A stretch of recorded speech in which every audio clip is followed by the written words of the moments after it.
इसमें ये ऐसा नहीं है कि आप हॉबी और इसके अंदर कुछ भी ऐसा लिखो कि भाई जो तुम्हें पता नहीं है, तुम सोचते समझ लो बैडमिंटन लिख दिया कि बैडमिंटन में ज़्यादा कुछ नहीं है याद करने का या कुछ, हम ये डाल देते हैं। जो भी चीज़ आप लिखोगे अपने मन से लिखोगे, आप सच में उस चीज़ को फॉलो करते हो, बिकॉज इंटरव्यू जो ले रहे हैं उनको पता लग जाएगा कि आप इसमें ब्लफ नहीं खेल रहे हो।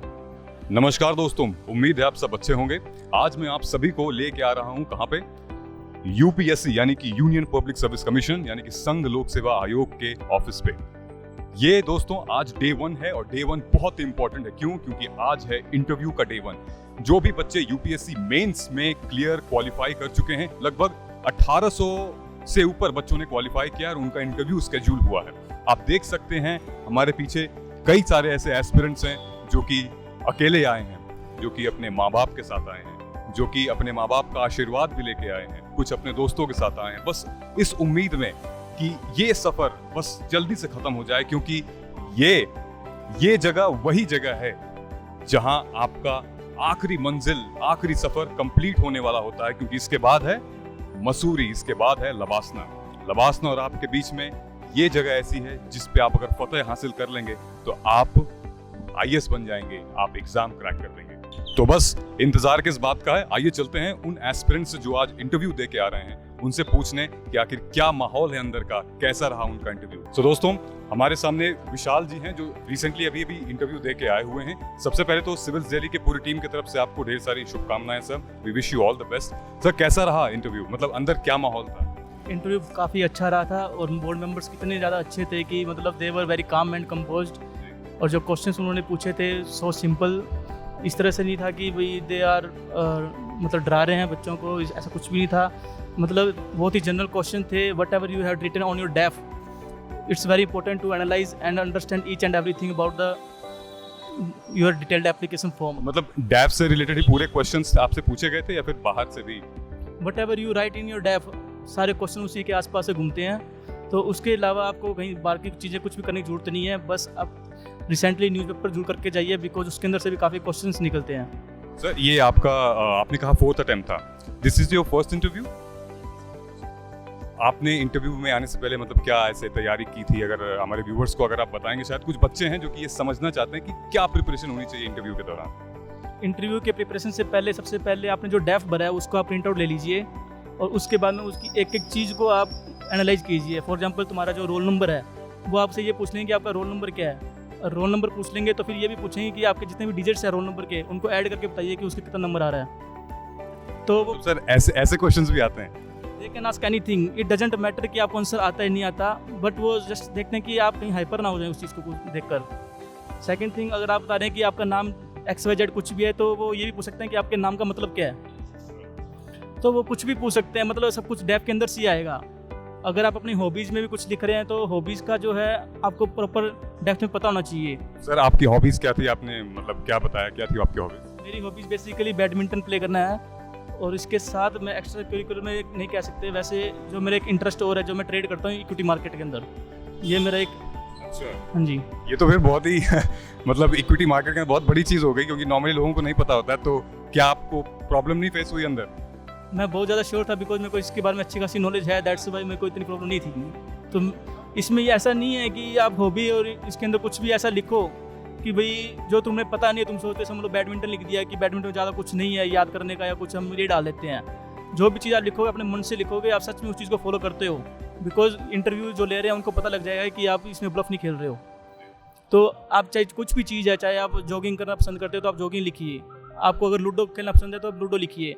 ऐसा कुछ भी मत लिखिए जिससे आप सोचो कि इससे मेरा जो बोर्ड मेंबर है वो इंप्रेस हो जाएगा, ऐसा कुछ भी लिखना है उसमें। सर कोर्स से रिलेटेड कुछ बातें हुई थी, मतलब डेफ से रिलेटेड, ऑप्शनल से रिलेटेड कुछ ऐसी कंटेंट वाइज क्वेश्चंस पूछे गए थे? Basically I am chartered accountant, तो they ask a lot of question from me on the CA about GST and how you can contribute to the revenue of the government and how you can evade the taxes problem.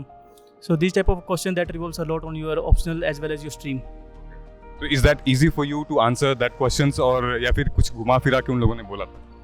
They didn't ask me by revolving the question, they are direct enough, because see it's important to how to answer the questions. They try simple question because nervousness is the main enemy of the candidate and the questions are very simple. तो विशाल जी, आप अपने आप को काम रखने के लिए, क्योंकि that's the only thing right, confidence and calmness बहुत ज़रूरी है, तो वो कैसे प्रैक्टिस होती थी, मतलब क्या क्या मेडिटेशन वगैरह कुछ ऐसा करते थे? सर मेडिटेशन थोड़ा बहुत करना चाहिए, लेकिन ज़्यादा स्ट्रेस लेने की ज़रूरत नहीं है। बच्चे क्या करते हैं कि बहुत ज़्यादा स्टडी करते हैं उस चीज़ को लेके। हमें स्टडी ना करके हमें ज़्यादा से ज़्यादा टाइम अपने आप पे डिवोट करना चाहिए इसके अंदर। हमें ये क्या होता है कि बच्चे सोचते हैं कि मैं बहुत ज़्यादा पढ़ लूँ, ऐसा करने से क्या होता है कि आप इतना ज़्यादा स्ट्रेस बिल्ड कर लोगे, आप पैनल के आगे परफॉर्म नहीं कर पाओगे। ज़रूरत नहीं है कि तुम बहुत ज़्यादा पढ़ रहे हो, मेन इंपॉर्टेंट इसमें चीज़ है आपकी पर्सनैलिटी, किस तरह से आप अपने आप को काम कर रहे हो, कंपोज रख रहे हो। तो नर्वसनेस तो बिल्कुल नहीं होनी चाहिए पैनल के आगे। सर आपका ऑप्शनल क्या था? Commerce and accountancy. Commerce and accountancy. Sir commerce and accountancy से ऑफ कोर्स जो क्वेश्चन पूछे गए थे, लेकिन ऑप्शनल का बहुत डीप मीनिंग होता है, उसमें से कुछ आपके कुछ क्वेश्चंस आए थे? ऑप्शनल में बेसिकली मेरा तो मेन जीएसटी और इनकम टैक्स से रिलेटेड ही था। तो इतना डीप में उन्होंने नहीं पूछा, because there 5 panels, they ask from their own fields. तो उसमें आप जो बोल रहे हो उसी के अंदर से हो सकता है जब कोई एक पैनल के मेंबर पूछ रहे हैं तो बाकी जो दूसरे मेंबर्स हैं वो भी एनालाइज करते हैं कि आप उसका क्या आंसर दे रहे हो। उसी के अंदर से दे पिक अप द थिंग्स। वो अपनी स्ट्रीम का कुछ क्वेश्चन पूछते हैं, उसके साथ उससे वो आपकी जो आपने बताया है उसके अंदर से वो कुछ ना कुछ निकाल लेंगे। मतलब आपके जो भी आप जो आंसर दे रहे हैं, आंसर देते देते वो आपसे कुछ क्वेश्चंस उसी में से पूछ लेंगे। सर अभी 2022 का प्रीलिम्स होने वाला है, तो आप क्या सलाह देना चाहेंगे, गाइड करना चाहेंगे अपने बच्चों को जो भी प्रीलिम्स देने वाले हैं? अगर मैं डिटेल्ड गाइड बोलूँ तो अपने जो स्टडी मटेरियल है you should keep it to the minimum, don't read a lot of books. मैं तो अभी यही बोलूँगा कि अगर आपने अब जो प्रीलिम जो जा रहे हैं तो कोई भी नई बुक प्रेफर मत करना, अपना एग्जिस्टिंग स्टडी मटेरियल को ही आप फॉलो करो। एंड सेकंड थिंग, जो करंट अफेयर्स है, करंट अफेयर्स में जो एक ही मॉड्यूल आपको फॉलो करना है, ऐसे नहीं कि आप सभी इंस्टीट्यूट को उठाकर उसको आप स्टडी कर रहे हो। एंड टेस्ट सीरीज़ में भी मैं यही बोलूँगा कि सिर्फ एक ही आप टेस्ट सीरीज़ फॉलो कीजिए।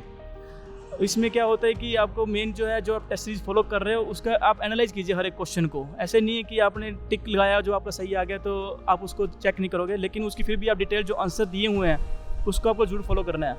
And what ever comes in your mind and in the जो भी आप देख रहे हो, समझ लो आप कहीं भी जा रहे हो तो क्वेश्चन कहीं से भी आ सकता है, चाहे आप सोशल मीडिया पे स्क्रॉल डाउन कर रहे हो तो उसी में भी कहीं ना कहीं कुछ ऐसी चीज़ होती है, आप उसको छोड़ना मत जो आपको लगता है आपके एग्ज़ाम से रिलेटेड है। बिकॉज मेरे साथ ऐसा बहुत बार हुआ है, अगर मैं ट्विटर फॉलो करता हूँ तो मैं कुछ जो अपने फॉरेस्ट सर्विस और IAS के अंदर जो है they share a lot of knowledgeable things.